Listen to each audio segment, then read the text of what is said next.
想象中的互联网商战，制定策略，见招拆招；真实的互联网商战，直接线下 PK， 跨省抓捕啊！朋友们，今天我们就来给大家讲一个足以改变整个中国互联网历史的超级商战3Q 大战。他们为什么要打呢？咱们先从这个360开始说起。360的老总，估计大家呢也略有耳闻，叫做周鸿祎，人称红衣教主、红衣大炮。早在呢2000年左右的时候，当时的中国互联网还是一片荒芜，不像我们现在打开电脑、打开浏览器，都有各种各样的搜索引擎和导航网站。当时什么都没有。周鸿祎呢，他最早做的一个产品叫做3721浏览器插件。这个插件是干什么的呢？其实跟百度差不多。安装这个插件之后直接在输入网址那里输入中文就可以进去我们想要的网站。凭借着这个插件呢，周鸿祎也是获得了很多的用户。后来呢，李彦宏研究出来了百度。那我们知道他们俩都是属于这种入口类的，肯定有竞争。所以呢，当时他们俩呢也是研究出来了各种这种流氓插件，占领用户的浏览器。装可以装，但是你想卸，对不起你得费个9牛2虎之力才行。所以这两家呢也是频繁的打官司，经常两个人在法庭上就吵起来了。法官问周鸿祎：“你有没有做这些啊？”“我做过，但是我做的这些，李彦宏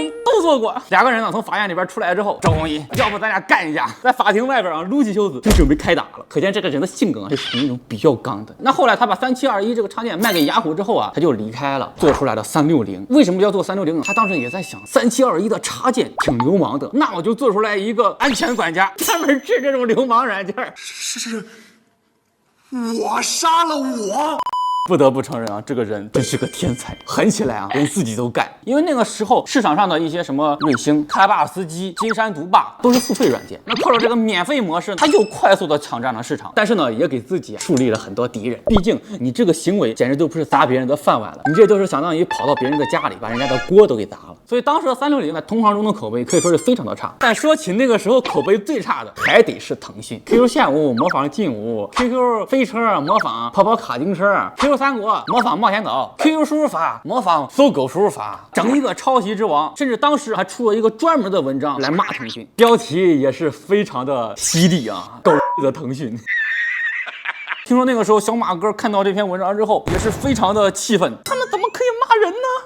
可见那个时候整个互联网对于腾讯是什么样的一个态度。丁磊就直接说了，还有腾讯不做的吗？马化腾这个人什么都抄。但对于360来说无所谓，因为腾讯他没有做杀毒啊。但是有一天在周鸿祎的自传里边说，他在度假的时候突然间接到了一个公司员工的电话，说 QQ 里边有一个叫做 QQ 医生的东西正在自动安装。 QQ 医生就是 QQ 电脑管家的前身。周鸿祎听到这个消息之后，立马就给马化腾发一条短信，希望他能立即停止强制安装的行为。那马化腾立马就回复了，市场是大家的， QQ 是一定会进军网络安全领域的，但是你放心，我们是不会搞死你的。由于那个时候的 QQ 医生技术呢还不是很成熟，大部分的用户在使用之后体验并不好，所以对360来说威胁并不大。但是 QQ 医生马上就升级成了 QQ 电脑管家，卷土重来的 QQ 电脑管家立马让360感觉不对劲了。你这个东西怎么跟我的一模一样啊？而且错别字跟我都错到一块去了，产品背后的介绍你连名字都没改。而且呢，很多用户也慢慢发现了自己的电脑上突然间出现了一个叫做 QQ 电脑管家的东西。那我们知道，一般电脑里边多装几个安全软件之后，那就跟养蛊一样，电脑就会变得奇慢无比。那周鸿祎一想，你不仁，别怪我不义了。于是呢，他就抓紧研发，发现呢 QQ 这个东西它会扫描用户的硬盘，这个东西一旦说出去，还是能给自己制造点话题的。那果然这个消息一发布出去之后，很多用 QQ 的人就开始慌了。这个时候360就推出了一个叫做 QQ 隐私保护的东西，告诉你你的 QQ 检查了你多少的硬盘，看了你多少的文件。这个东西一做出来之后，网上铺天盖地，全部都是骂腾讯的。当然腾讯这个时候也没闲着，立马下边这个 QQ 坦装回复了，他说的那些东西我们都没有，腾讯是非常注意隐私的，同时还不忘着攻击一下这个360。周鸿祎，你就是一个做流氓软件起家的，你有什么意思指责别人呢？两家就直接展开口水战了。不同于这个 QQ 的下边弹窗，360更直接，人身攻击了，说马化腾你一个大公司老板，居然还在领深圳的经济适用房补贴，每个月3000块钱，要不要脸啊？那这个消息发布出来之后呢，网上骂腾讯的人果不其然就更多了。在10月29号，腾讯老总马化腾的生日，这天没有转发到 QQ 里边获得几个 QP， 但是呢，周鸿祎送给了马哥一份大礼，他呢研究出来了一个 QQ 保镖的插件，可以屏蔽掉 QQ 里边的所有广告，就相当于之前的那个珊瑚虫 QQ。做珊瑚虫的这个人已经被马哥送进去了，蹲了3年。周鸿祎呢，他也是参考了一下这个产品，说啊，我做出来这个插件呢，可以提高你 QQ 账号的安全。我不是你的对手，我是用来辅助你的。所以一推出来之后，用这个插件的人就特别多，直接把老马气得不行。那马哥当时靠什么挣钱？就靠这个增值业务挣钱呢，断我财路啊！黄老爷的大腿你都敢断？听说生日的当天，马哥直接生气的摔掉了他最心爱的马克杯，然后立即就报案了。几天之后，周鸿祎呢正在准备去公司的路上，就收到了一个同事电话，说快跑！公司突然间来了好多警察要找你呢。周鸿祎听到这个消息之后，马上就坐飞机飞到香港去了。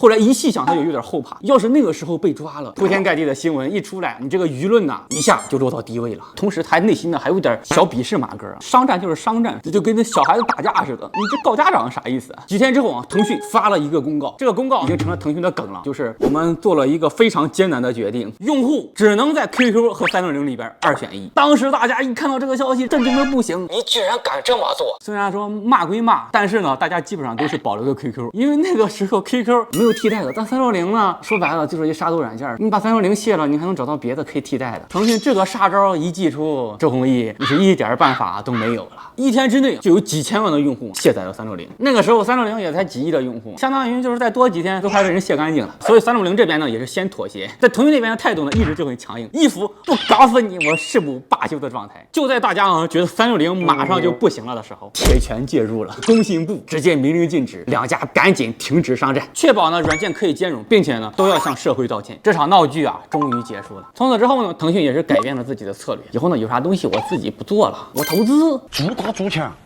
再创辉煌。今天主要给大家讲这个的原因啊，其实还是因为感觉好像大家现在对于商业竞争来说，有一种君子之间打架的那种感觉。你骂我一句，我骂你一句，大学生辩论似的。其实真实的商战是非常野蛮的，这还只是在互联网上。你说线下商战打得头破血流的比比皆是，很难的啦。OK， 以上呢就是本期视频的全部内容了。如果你觉得还可以，也可以点个赞，并且呢关注一下。我们下期再见。